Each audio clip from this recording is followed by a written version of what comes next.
NEET এবং net বিতর্কে দেশ জুড়ে তোলপাড়ের মধ্যেই নতুন আইন লাগু করল কেন্দ্র সরকার। কার্যকর হলো পাবলিক এক্সামিনেশন অ্যাক্ট।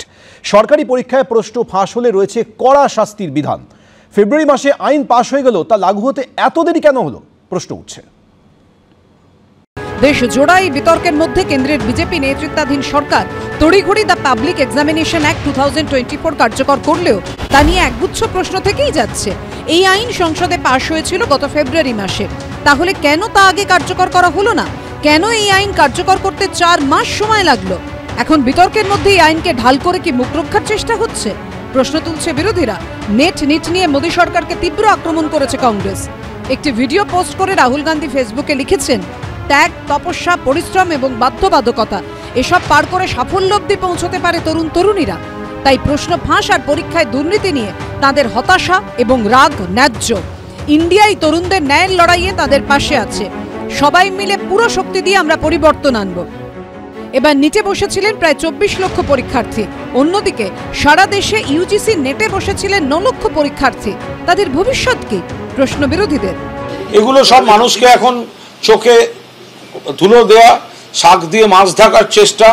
আসলে একটা ব্যাপক কেলেঙ্কারি হয়েছে। এখন কেন্দ্রের নিট এই পরীক্ষাগুলোতে যে অনিয়ম, কারচুপি, দুর্নীতি, এগুলো তদন্ত প্রয়োজন। সেই তদন্ত থেকে নজর ঘোরাতে এই ধরনের কথাবার্তাগুলো বলা হচ্ছে। মোদিজির ভক্ত ধর্মেন্দ্র প্রধান আরএসএস এর নেতা, তাই তিনি শিক্ষামন্ত্রী। আর এক ভক্ত প্রদীপ যোশী, তাই তিনি এনটিএর দায়িত্বে। নামে আর কি আছে? সংগঠিত অপরাধ। ফলে এটা ওই অপরাধী একজন কাউকে খুঁজে বার করে 5 বছরের জেল দেওয়া, তাতে কোনো সমাধান হবে না। এই দায় ঘাড়ে নিয়ে অবিলম্বে শিক্ষামন্ত্রী রিজাইন করতে হবে। আর এই শিক্ষামন্ত্রী সহ এই চেয়ারম্যান যারা নিয়োগ করেছেন মোদিজি, অপরাধ তো তার বিরুদ্ধে কি ব্যবস্থা হবে? এই আইনকে আরো কঠোরভাবে আইনটাকে নিয়ে আসা হয়েছে, কিন্তু সরকার এ ধরনের ঘটনা রুখতে বদ্ধপরিকর। এই ধরনের দুর্নীতির বিরুদ্ধে লড়াই সরকারের জিরো টলারেন্স। এবং এই ধরনের দুর্নীতির বিরুদ্ধে যেখানে জীবন যৌবন ধ্বংস হয়ে যাবে, তাদের মেধা প্রতারিত হয়ে যাবে, এখানে সকলের ওই রাজনৈতিক ঐক্যমত্যের ভিত্তিতেই এর বিরুদ্ধে একটা সংঘবদ্ধ প্রয়াস গড়ে তোলার প্রয়োজন আছে। আগামী 24শে জুন বসছে সংসদের অধিবেশন। সেখানে বিরোধীরা কি কৌশলে এই নিয়ে সরব হন সেটাই দেখার। পার্থপ্রতিম ঘোষ, উজ্জ্বল মুখোপাধ্যায় ও সৌমিত্র রায়ের রিপোর্ট, এবিপি আনন্দ। শীর্ষেন্দুদা, যে আইনটা পাশ হয়েছে, লাগু হয়েছে, সেটা নিঃসন্দেহে অত্যন্ত কঠোর আইন। কিন্তু প্রশ্ন হচ্ছে, ফেব্রুয়ারি মাসে পাশ হয়ে গেল, 4 মাস পর সেটা লাগু হচ্ছে, 4-4.5 মাস পর এতটা সময় কেন? কোথাও কি সন্দেহ তৈরি হয়? এই গুরুত্বপূর্ণ আইনটা অনেক দিন আগেই পাশ করা উচিত ছিল। ফেব্রুয়ারি মাসে তোমার পাশ হয়েছে, হয়তো হ্যাঁ ইলেকশন ছিল, 8ই মার্চ ইলেকশন অ্যানাউন্স হয়েছে, 1 মাস সময় পেয়েছিলে, কেন করনি এই গুরুত্বপূর্ণ জিনিসটাকে? তা সেই জায়গাতে এতদিন বাদে যখন দেখা গেল যে সব খারাপ হয়ে গেছে, তার এখন কলঙ্ক ঢাকবার জন্যে সেইগুলো এখন আইন দিয়ে সেটাকে ঢাকা যায় না। কারণ ছাত্রছাত্রীদের ভবিষ্যৎ বারবার চিন্তা করতে হবে। এটা গুরুত্বপূর্ণ থেকে গুরুত্বপূর্ণ বিষয়। আজকে শিক্ষার দিক থেকে সমাজের যে শিক্ষা না হলে মানুষ উঠতে পারে না, বসতে পারে না, তাদের একটা হোয়াট নেক্সট, মাধ্যমিক, উচ্চ মাধ্যমিক, তারপরে সে কিছু করবে কিংবা ডাক্তারি হবে, তাই আজকে পিজি পরীক্ষা দেবে, নেট পরীক্ষা দেবে, সে কি পাবে, কি জন্য পড়াশোনা করবে, কোন দিকটা দেখে পড়াশোনা করবে, সেটা ভাবতে হবে। আজকে কথা হচ্ছে যে ডার্ক ওয়েবে একটা কথা দেখছিলাম যে 48 ঘন্টা হয়ে গেছে, কিন্তু প্রশ্নপত্র কিন্তু সেই ডার্ক ওয়েবে দেখা যাচ্ছে। এটা একটা কেন্দ্রীয় সরকারের দেখা উচিত। আজকে ইন্টারনেট এক গভীর সমুদ্রের মতো, সেখানে আমরা দৈনন্দিন জীবনে যা ব্যবহার করি তাকে সমুদ্রপৃষ্ঠের সঙ্গে তুলনা করা যায়। সেই জায়গাতে ডার্ক ওয়েব কেন এসেছিল? ডার্ক ওয়েব এসেছিল যে আমার পরিচয়টা গোপন রেখে সেই জায়গাতে তথ্য দেয়া, সেইটা যে অপরাধমূলক কাজে হয়ে যাচ্ছে, সেটা কেন্দ্রীয় সরকারের বারবার দেখা উচিত। আজকে যে ইন্টারনেটের এই অংশকে সারফেস ওয়েব বলা হয়। এই যে শীর্ষেন্দু ডার্ক ওয়েবের কথা বলছিলেন, সেই ডার্ক ওয়েব সংক্রান্ত বিষয়ে আপনাদের যে তথ্যটা এই মুহূর্তে একবার আমাদের দেওয়ার দরকার রয়েছে, যে প্রশ্নফাঁস সভায় বাতিল করা হয়েছে ইউজিসি নেট। আপনারা জানেন যে তদন্তভার দেওয়া হয়েছে সিবিআইকে। কেন্দ্রীয় শিক্ষামন্ত্রী জানিয়েছিলেন যে ডার্ক ওয়েবে প্রশ্নফাঁস হওয়ার কথা। প্রশ্নফাঁস হওয়ার 6 দিন পরও ডার্ক ওয়েবে এখনও রয়ে গেছে ইউজিসি নেটের প্রশ্নপত্র। কেন? প্রশ্ন উঠছে। আমি এখানে একটা ব্রাউজার ইউজ করে ডার্ক ওয়েবের মধ্যে ঢুকেছি এবং ঢোকার পর আমি যেটা দেখতে পাচ্ছি সেখানে কোয়েশ্চেন্স পেপারগুলো পুরোটাই আপলোড আছে। ওয়ার্ল্ড ওয়াইড ওয়েবের একটি লুকোনো অংশ হলো ডার্ক ওয়েব। ইউজিসি নেটের প্রশ্ন ফাঁসের 6 দিন পর তা নিয়ে দেশজোড়া তোলপাড়ের মধ্যে শনিবারও ডার্ক ওয়েবে জ্বলজ্বল করছে ইউজিসি নেটের প্রশ্নপত্র। মঙ্গলবার দিন 18 জুন 11 লক্ষ পরীক্ষার্থী রেজিস্ট্রেশন করিয়েছিলেন। 9 লক্ষ পরীক্ষার্থী ইউজিসি নেটের পরীক্ষা দিয়েছিলেন। তার পরবর্তীকালে গোটা পরীক্ষা বাতিল হয়েছে। যে বিষয় উঠে এসেছে তদন্তকারীদের মারফত সেটি হচ্ছে এই পরীক্ষার প্রশ্নপত্র আগেই বেরিয়ে এসেছিল ডার্ক ওয়েবে। নেটের প্রশ্ন ফাঁস প্রসঙ্গে কেন্দ্রীয় শিক্ষামন্ত্রী ধর্মেন্দ্র প্রধানের মুখে উঠে এসেছিল এই ডার্ক ওয়েব এবং টেলিগ্রাম অ্যাপের কথা। जब हमारे यूजीसी चेयरमैन को गृह विभाग की होम मिनिस्ट्री की I4C एजेंसी जो विशेष करके साइबर क्राइम को ट्रैकिंग करने के लिए बनी है, उन्होंने 3 बजे एक जानकारी दी कि इस प्रकार की डार्क नेट में क्वेश्चन आ गया है। ডার্ক ওয়েব কি? আমরা গুগলের মতো ব্রাউজার দিয়ে ওয়ার্ল্ড ওয়াইড ওয়েব বা www ব্যবহার করি। এটি একটি তথ্য ভান্ডার যেখানে তথ্য থাকে। ওয়ার্ল্ড ওয়াইড ওয়েবের 3টি স্তর, সারফেস ওয়েব, ডিপ ওয়েব এবং ডার্ক ওয়েব। আমরা সাধারণত ইন্টারনেটের যে অংশটিতে বিচরণ করি সেটি সারফেস ওয়েব। ডিপ ওয়েব হলো ওয়ার্ল্ড ওয়াইড ওয়েবের একটি লুকোনো অংশ, আর ডার্ক ওয়েব হচ্ছে ডিপ ওয়েবেরও গভীরে থাকা আরও একটি লুকোনো অংশ। বিশেষ ব্রাউজার ব্যবহার করে ডার্ক ওয়েবে প্রবেশ করতে হয়। আর কেন্দ্রীয় শিক্ষামন্ত্রীর দাবি এখানেই ফাঁস করে দেওয়া হয়েছিল ইউজিসি নেটের প্রশ্নপত্র।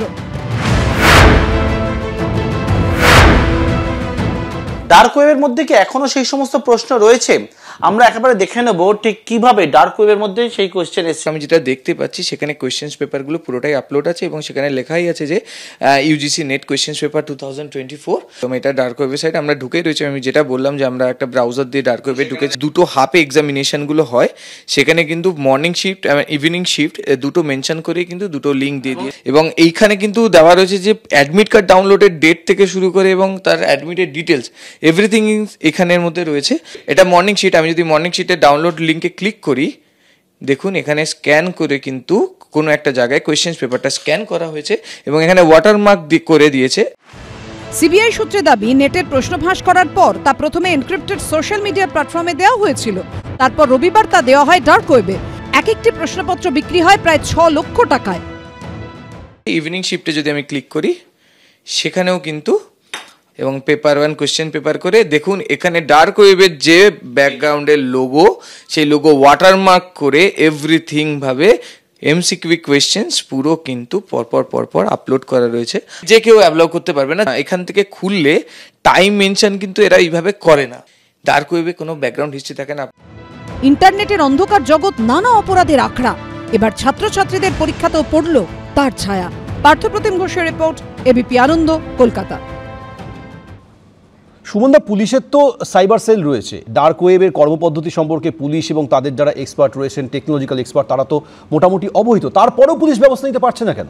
না, আমি বলছি দেখুন, ডার্ক ওয়েবের বিরুদ্ধে লড়াই করা, টেকনিক্যালি লড়াই করা, এর জায়গায় তো প্রযুক্তিগতভাবে সেগুলো লড়াইয়ের জায়গাগুলো রয়েছে, যাতে আগামী দিনে আরও নিশ্চিদ্র করা যায় পরীক্ষা ব্যবস্থাকে। কিন্তু আপনি মনের অন্ধকার দূর করবেন কি করে? যে সরকারের কথা বলছেন, যে সরকারের আমলেই দুর্নীতি হয়েছে, এই সরকার, এই তৃতীয় যে সরকার, এনডিএ সরকার, মোদী সরকার থেকে পরিবর্তন হয়ে যখন স্থাপিত হলো, সেই স্থাপিত হওয়ার আগে চন্দ্রবাবু নাইডুর স্ত্রীকে 584 কোটি টাকা আর চন্দ্রবাবুর ছেলেকে 238 কোটি টাকা শেয়ার কেলেঙ্কারির মাধ্যমে দেওয়া হলো। যে শেয়ার কেলেঙ্কারি নিয়ে আমি দায়িত্ব নিয়ে বলছি কোনো তদন্ত হবে না। যে শেয়ারের দাম বাড়ার যে ঘোষণা নরেন্দ্র মোদী এবং অমিত শাহ করেছিলেন ভোটের আগে, মানে এক্সিট পোলের পরে, তারপরে যে মানে যে শেয়ারের যে মূল্যবৃদ্ধি, সেই মূল্যবৃদ্ধির যে বিপুল পরিমাণ টাকা, প্রায় 30 লক্ষ কোটি টাকার মতো টাকা, সেই টাকা নিয়ে কোনো তদন্ত হবে? আমি বলছি যে সরকার যারা চালাচ্ছে তার মনের অন্ধকার যদি দূর হয়, সিবিআই তদন্তের দায়িত্ব দেওয়া হচ্ছে, কিন্তু এই তদন্তগুলো হবে কি? সুমনদা বলছেন। আমি একটা জিনিস বুঝতে পারছি না, সিবিআই তদন্ত করা যাবে না তো কি ইন্টারপোলকে দিতে হবে? কোথাকার কি সব যুক্তি টুক্তি এখানে আনছে? শেয়ার কেলেঙ্কারি, শেয়ার সম্পর্কে কিছু বোঝে না? না, বিজেপি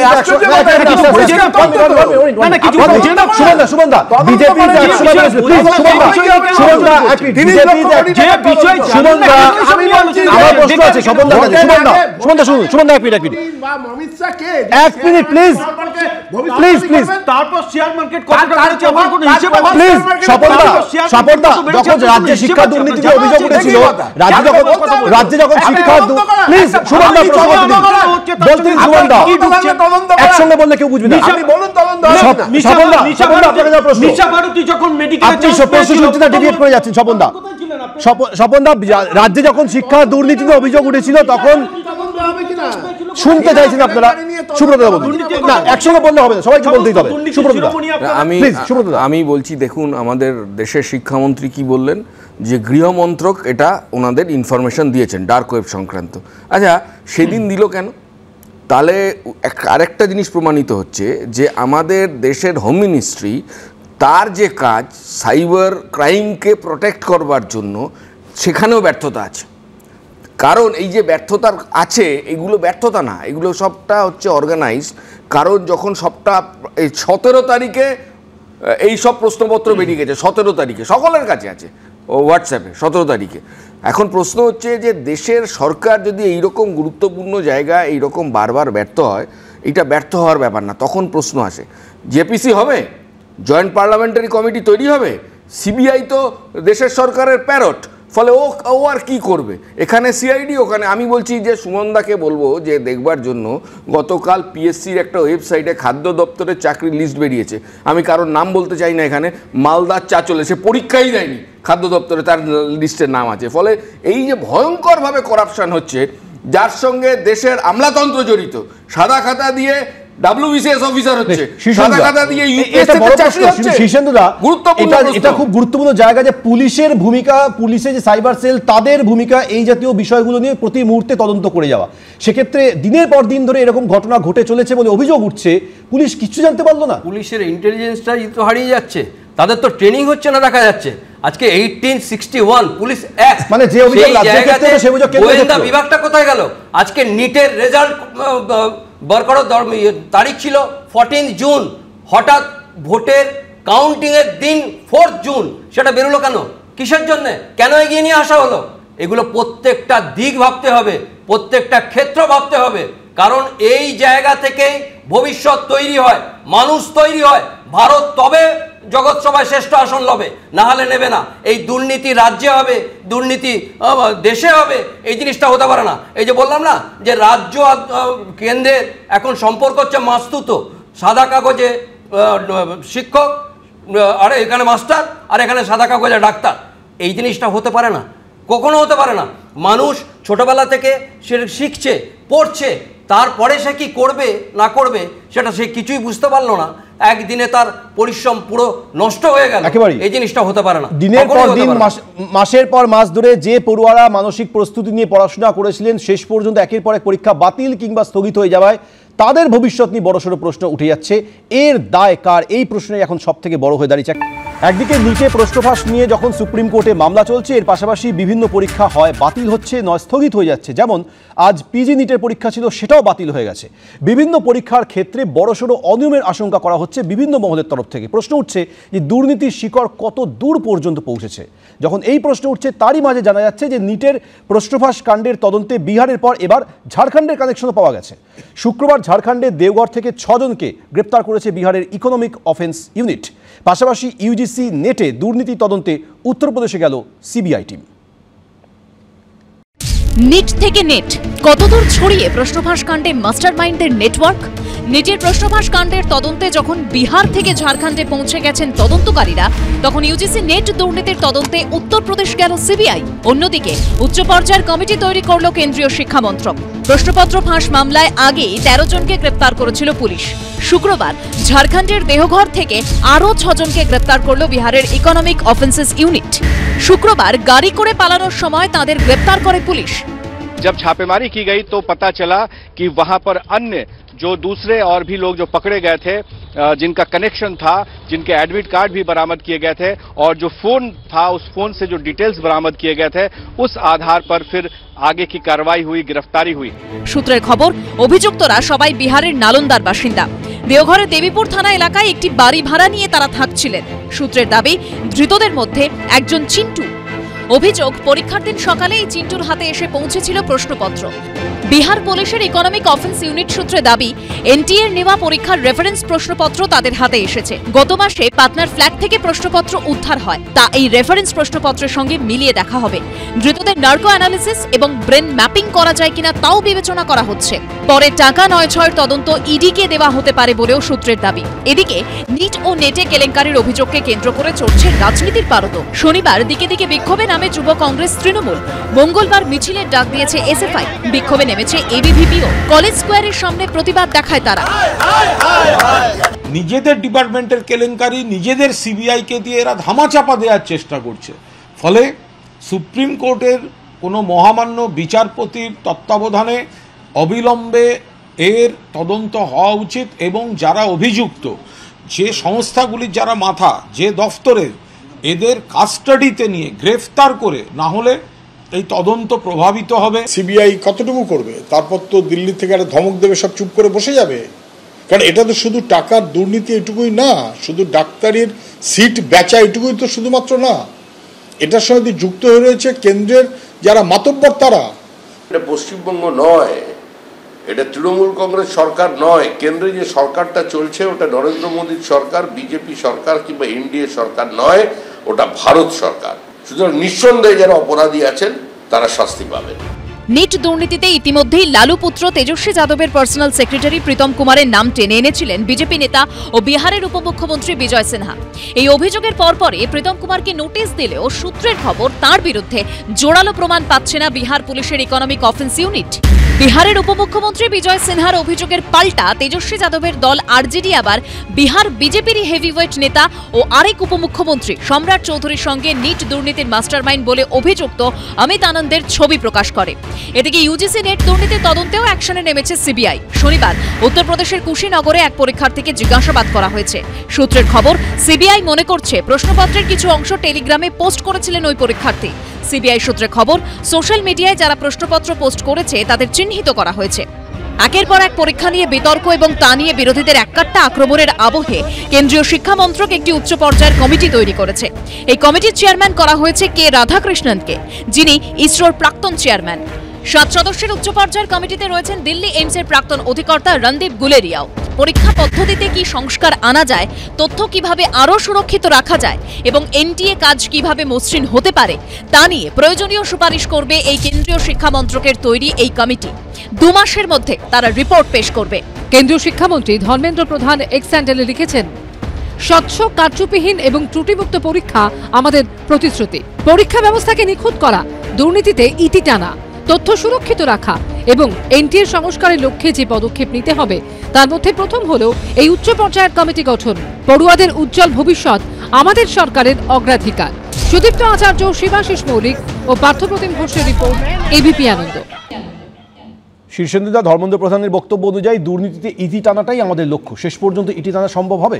এই চুনোপুটিদের গ্রেপ্তারির সার্থকতা সেই দিন দেখা যাবে যেদিন রাঘব বলরা মাথা ধরা পড়বে। এটা ধর্মেন্দ্র প্রধান বলে নন, একটা কেন্দ্রীয় সরকারের প্রত্যেকের দেখা উচিত যে মাথাটা কবে ধরা পড়বে এবং এই তদন্ত সঠিক, নিরপেক্ষ এবং দ্রুত হওয়া দরকার। সুমনদা, না, আমি বলছি যে এটা তো শ্রমিকবাবু ঠিকই বলেছেন বিজেপির তরফে, যে এগুলো অন্য রাজ্য নয়, এগুলো হচ্ছে প্রত্যেকটা ডবল ইঞ্জিন শাসিত রাজ্য। গুজরাট, বিহার, মধ্যপ্রদেশ, হ্যাঁ, প্রত্যেক জায়গায় দেখবেন বারবার ধরে ডবল ইঞ্জিন সরকারের কথা। আর এটাও ঠিক, এই যে শিবরাজ সিং চৌহান ব্যাপম কেলেঙ্কারিতে তার নাম ছিল, তিনি ক্লিন চিট পেয়ে এসেছিলেন সিবিআই হাতে, কেন্দ্রীয় সরকারের মন্ত্রী হয়েছেন এখন। আমি বলছি গোটা প্রক্রিয়াটাই একটা হাস্যকর। 2 দিন বাদে এটা নিয়ে কোনো তদন্ত হবে না, কোনো পার্লামেন্ট খুলুক, এই সরকারকে জবাব দিতে হবে। 56 ইঞ্চি 32 ইঞ্চি হয়ে গেছে, দেশে সরকারের বিরোধীরা প্রস্তুত হচ্ছে। এটা তো পশ্চিমবাংলা না যে চোজেন অপোজিশন। চিফ মিনিস্টারকে বিবৃতি দিতে হয় না, প্রধানমন্ত্রীকে বিবৃতি দিতে হবে। দেশের মানুষের সাথে তঞ্চকতা করেছেন। দুর্নীতির বিরুদ্ধে লড়াই চলছে, চলবে। দুর্নীতি মুক্ত ভারত গড়াটাই আমাদের লক্ষ্য। এইসব কিছু কিছু ঘটনা ঘটছে, আগামী দিনেও ঘটবে না এই গ্যারান্টি দেওয়া যায় না, কিন্তু যাতে না ঘটে তার যা যা করার দরকার সব কিছু করা হবে। কেউ ছাড় পাবে না। ও বিজেপিরও যদি কেউ জড়িত থাকে সেও ছাড় পাবে না, তৃণমূলের কেউ থাকলে সেও ছাড় পাবে না, সিপিএম এর বিজয়ের থাকলে সিবিআই তো দেওয়া হলো, কিন্তু শেষ পর্যন্ত যারা মূল দোষী তারা কি শেষ পর্যন্ত ধরা পড়বে, শাস্তি পাবে? অবশ্যই সেদিকে আমাদের নজর থাকবে। আজকের আলোচনায় পর্যন্তই। একটা ছোট্ট বিরতির সময় হয়ে গেছে। বিরতির পর ফিরে আসছি আনন্দ সকালে আরো খবর নিয়ে। সঙ্গে থাকবে। है।